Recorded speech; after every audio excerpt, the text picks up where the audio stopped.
In today's video, I'm finally going to be getting into the polytunnel. I'm going to build myself a workbench, going to sow an awful lot of seeds. I know I'm probably maybe a little bit behind, I don't know. I feel like I am, but I'm probably not. But yeah, should get an awful lot of work done today, get some great seedlings on the go. If anyone else is feeling behind, don't worry about it. Just do what you can, when you can. And yeah, it's not a competition or a race. Let's get cracking.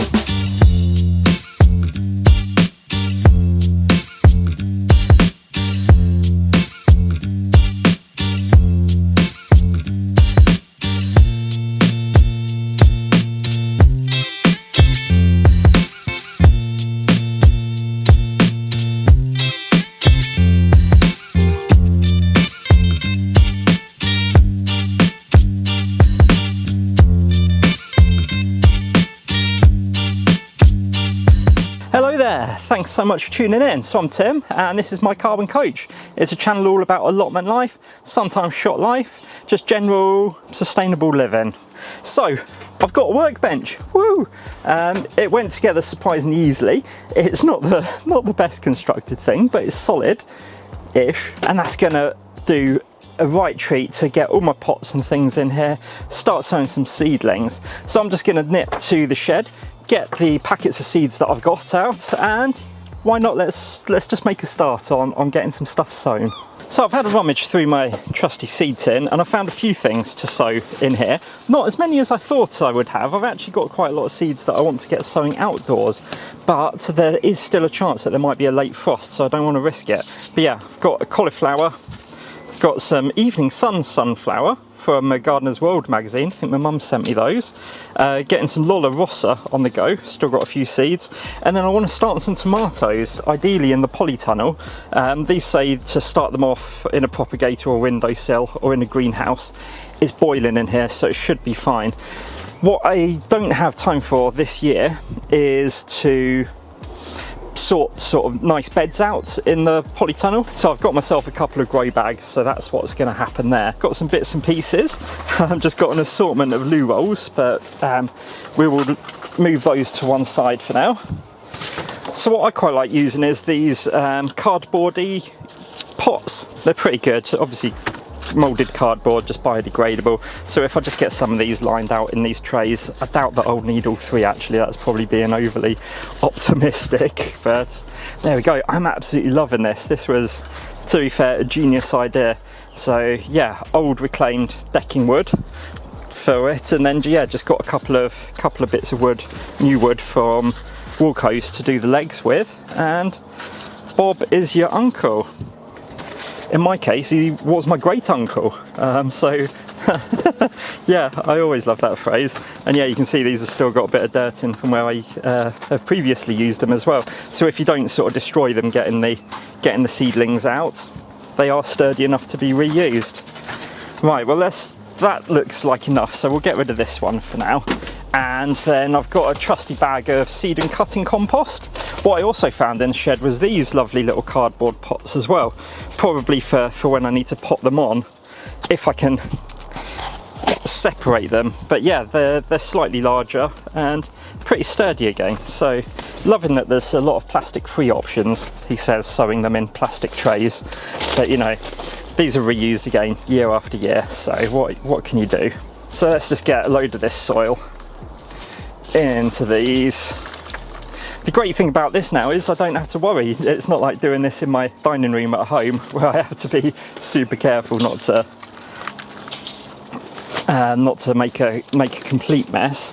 And then anything that goes on the floor just returns to the ground. And yeah, helps with the soil in here, I guess. So yeah, it's a win-win. So yeah, apologies that it's taken me so long to get around to actually starting anything this year. Like I said in the intro though, don't ever fret about what you see on social media and other people forging ahead. You don't know their circumstances.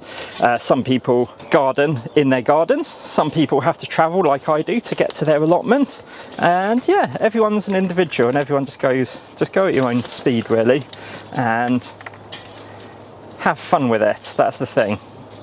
The last thing that you want is feeling guilty in your own garden when you're sort of out there getting some vitamin D and loving life. Cool, so this is actually filling up rather quickly and nicely. But it's actually quite a windy day to say it's such a hot day, absolutely roasting. Yeah, yesterday was a really lovely day as well, and I spent it at a outdoor fair, an outdoor market with my little shop.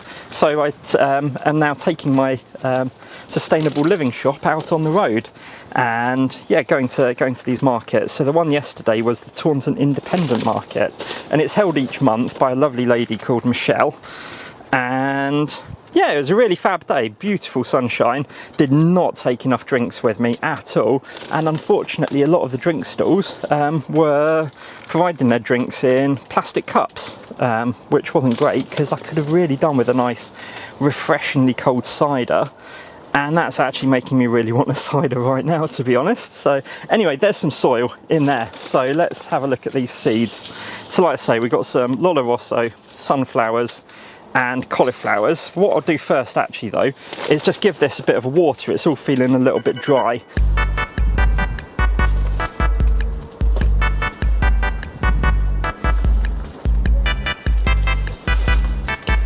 So that's given those a little bit of a head start on the dampness front. So these are Evening Suns, and sow indoors individually in small pots of seed compost. Check, hey, doing something right. Insert each seed 2 centimeters deep, cover with compost, water well, place on a bright windowsill or in a cold frame or greenhouse. So this will do. And then gradually harden them off, plant out in a sunny border, 45 centimeters apart. So let's whack these in. Cool, they're just in here. I never understand why you get packets within packets. But yeah, there's quite a few. Maybe we do need all 3 of those trays. So yeah, let's just kind of push those in like that. There we go. So that is an entire tray of sunflowers. I've tried growing sunflowers now for 2 years in a row, I think, and nothing's happened. I've always been slightly annoyed. I don't know how on earth you can go wrong with growing sunflowers, but you know, I manage it. So yeah, just topping these off with a little bit more of the old seedling compost, just to make sure they're properly under. Because yeah, I don't think that I was able to squeeze all of them 2 cms down. And then I will give those a lovely water at the very end. So I can move those out of the way now for the time being, and we'll come back to them. Up next then, we have got, let's do the black tomatoes. So these look really exciting. Red on the inside, black on the outside. Taste like fresh tomatoes and plums. And these, sow in a propagator on a windowsill or in a greenhouse, using good quality compost. Cover seeds with 6 ml sieved compost. Germination 4 to 7 days. Transfer them then into individual pots, which is where those bad boys come in. Grow plants in a warm light position and then plant out into grow bags, etc. once ready. So let's get this soggy packet open and see how many of these we get in. Not too many, to be honest, so we'll only need sort of a small section of this tray, so that's not too bad. Okay, yeah, you don't get very many here at all, so we will just hope for the best. And yeah, fingers crossed that something happens. So I've never grown tomatoes before in my life, so this is going to be an adventure. So that's, yeah, let's say the top 3, just so that I don't forget, and then we can do the other bits into these bottom ones. And I'll need to remember that because I've got these little stick things to put in, but I didn't actually bring a Sharpie to write on them, so that was a bit of a rookie error. But anyway, that's the black tomatoes, and what we could do is just slot that in between there, so then we can see where the divide is. Boom, genius. Right, next one then, we're on to the cauliflowers. So thinly in trays of seed compost, cover with 1.5 centimeters, firm gently and keep moist. Cover tray with glass, polythene or propagator lid. Yeah, we'll see. I don't have propagator lids for these, unfortunately. But yeah, really looking forward to cauliflower. I absolutely love it. My wife made me some amazing curried cauliflower florets the other day, and they were stunning. It feels like quite a few seeds in here actually, so we might get some more on the go rather than just these remaining 6 here. Oh yeah, loads of them. Do I just put 1 in per thing, or do I do a couple? And cannot tell at all. So let's just get a few in my hand and just see how we get on with this. highly scientific. Just sprinkle some in, give them a bit of a poke and hope for the best. So there we go, they're covered over. I'm going to pop the rest of the seeds back in there for now. And yeah, I'm going to fill up these extra 2 here. Let's just put some more compost on the top of those beauties.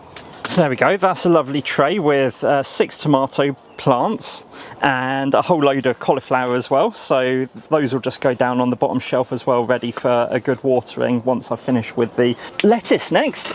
So I don't think that last part actually recorded, but what I did get was a 3rd tray, and I've just filled this again with seedling compost, and I've sown myself the remaining seeds that I had of my Lollo Rosso packet. So I had tried to grow this last year to no avail, but fingers crossed this year goes a lot better. I absolutely love growing salad leaves. I think I'm going to get big into eating my salads this summer. I had a lovely haul of rocket. It was last year or the year before. I lose track of these kinds of things. So yeah, that's 4 things: sunflowers, tomatoes, cauliflower and Lollo Rosso sown. So I feel like I've made some really good progress today. So if I just give these another really good watering, this time with the rose on, hopefully that hasn't drowned them, and that's some lovely progress made. I forgot to mention as well, don't forget to hit the like button, subscribe to the channel if you haven't already, and what we'll do is we'll just do a couple of bits outside the polytunnel because it's sweltering in here, and then we'll head off for the day. So thankfully out of the polytunnel, it's a little bit warm in there today. I mean, it's warm everywhere, but especially in there. So I've got this big bag of something really exciting. It's called biochar, which I'd never really heard of before, but one of my friends gave it to me when I was at the independent market yesterday. And basically it's just sort of a gigantic bag full of soil and microbes and things like that. What you have to do though is inoculate or sort of charge or enrich it. You can't just sort of sprinkle it on your bed like sort of compost or a mulch. What you have to do is either soak it in like a liquid, like a tea, so kind of like comfrey or something like that. But what I'm going to do is add it into my compost bin. GWR, whatever the new version of an Intercity 125 is. Are they still 125s, just repainted? I really don't know. Anyway, thank you very much. So we'll rip the lid off of the Dalek. That's looking very interesting in there.